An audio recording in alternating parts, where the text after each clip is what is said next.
Oi pessoal, tudo bem? Meu nome é Leonardo Staconski, eu sou tecnólogo em sistemas eletrônicos e hoje eu estou aqui para explicar para vocês um pouquinho mais sobre o funcionamento de uma válvula eletrônica. Eu escolhi para esse exemplo na bancada uma válvula 12X7. O primeiro ponto da escolha dessa válvula é que ela trabalha com 12 volts no filamento. 12 volts é muito fácil a gente conseguir comprar uma fonte em qualquer loja de eletrônica e obter esses 12 volts para estar trabalhando com ela e alimentar o filamento. Por isso, da escolha dessa válvula. O segundo ponto é que ela é largamente utilizada na indústria, principalmente em equipamentos de áudio, e ela é um duplo triodo, onde a gente pode estar fazendo dois amplificadores em cascata, de repente um amplificador push e pull. Então são algumas possibilidades que ela pode trazer para a gente. A primeira coisa que eu acho interessante a gente falar é que a válvula ela é um amplificador. Ela pega um sinal de entrada e aumenta esse sinal na saída. Então tem um sinal pequeno que vai sair grande. Como é que ela vai fazer isso? Ela precisa de uma tensão de alimentação alta e aqui na grade dela funciona como se fosse uma torneira, onde conforme a força que eu aplico para abrir a torneira vai passar um fluxo de água. Se eu abrir pouco, passa um fluxo pequeno. Se eu abrir muito, passa um fluxo grande.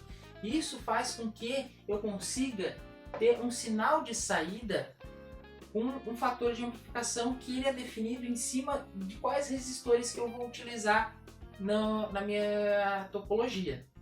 A válvula, ela tem um problema, vamos botar dessa forma, porque ela trabalha em alta tensão. Aqui eu utilizei 250. Esse 250, ele pode ser um problema para quem está na frente ou atrás, nos outros dois circuitos. Por quê? Porque de repente eu posso estar queimando uma interface de áudio que eu vou estar ligando esse circuito. Por isso é importante que a gente utilize algum componente que vai separar totalmente a tensão CC do restante. Eu posso utilizar capacitor ou posso utilizar um transformador. Nesse caso, a gente escolheu aqui um capacitor. Então, eu tenho capacitor na entrada, capacitor na saída. Na entrada é interessante que eu tenha uma impedância alta. E por que disso dessa impedância alta? Para que o circuito que está para frente, antes da minha válvula, ele enxergue aquilo como uma impedância alta e não tenha grandes correntes passando por ali. E por que é interessante isso? Porque eu não vou forçar o circuito anterior. De repente posso estar mudando o ponto de trabalho dele.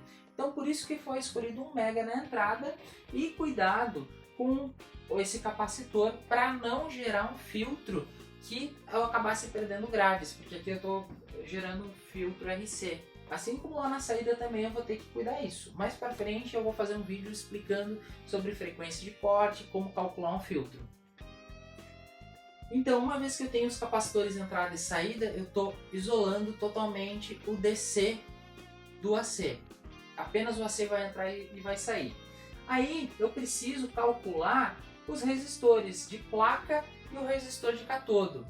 Normalmente a literatura nos diz que uma válvula ela trabalha melhor numa condição de 1:10. Então, quando eu estou com 1:10, eu estou geralmente na região linear da válvula. E não necessariamente é isso que a gente está querendo, porque se eu for trabalhar na região linear da válvula, talvez seja mais interessante eu estar trabalhando com um outro tipo de amplificador. A minha ideia aqui é trazer coloração, trazer timbre, trazer aquela sensação que a válvula dá. Então, a ideia aqui é estar trabalhando na parte da curva da transferência da válvula um pouquinho mais baixa, onde eu vou conseguir ter uma compressão, onde eu vou conseguir chegar mais perto da saturação. Então, é interessante que a gente venha trabalhar abaixo desse 1:10. O circuito, quando de teste que eu fiz aqui, colocando um volt pico a pico na entrada, quando eu tenho 10K na saída dele, ele acabou me dando uma tensão de 8 volts. Entretanto, toda vez, pico a pico também, toda vez que eu vou diminuindo essa impedância, por consequência eu vou aumentando a minha saída.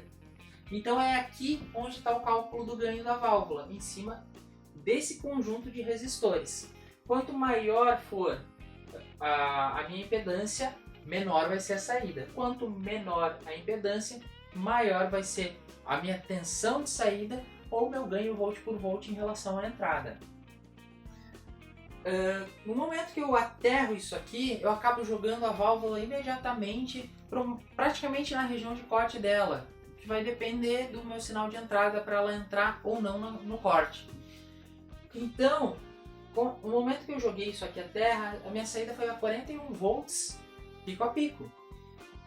Isso é interessante porque a gente percebe o comportamento dela e a partir de então a gente vai poder estar trabalhando, por exemplo, num equipamento onde eu posso estar chaveando qual é essa resistência que eu tenho em cima do meu catodo e conseguir ter pontos diferentes de trabalho da válvula. Isso é bacana para a gente estar fazendo um circuito mais para frente. Gente, era isso. Eu quero que vocês analisem aqui no cantinho da tela que está mostrando para vocês o meu osciloscópio. Ele está mostrando ali o sinal de entrada em amarelo, o sinal de saída em azul, mostrando que, primeira coisa, esse circuito ele é inversor, segunda coisa que de fato eu estou tendo ganho. Também eu quero que vocês vejam a minha montagem. Esse é o circuito que eu fiz. Ele está meio bagunçado, não está numa apresentação ideal, não seria... Ele é um protótipo, ele não seria o que eu usaria para uma montagem oficial para mostrar para um cliente, para uma venda, mas é um circuito de estudos para a gente estar levantando as curvas de transferência da válvula para estar mostrando aí para vocês. Agradeço a atenção, peço que vocês se inscrevam no canal, curtam o vídeo e me sigam nas redes sociais, o link está aí na descrição. Valeu!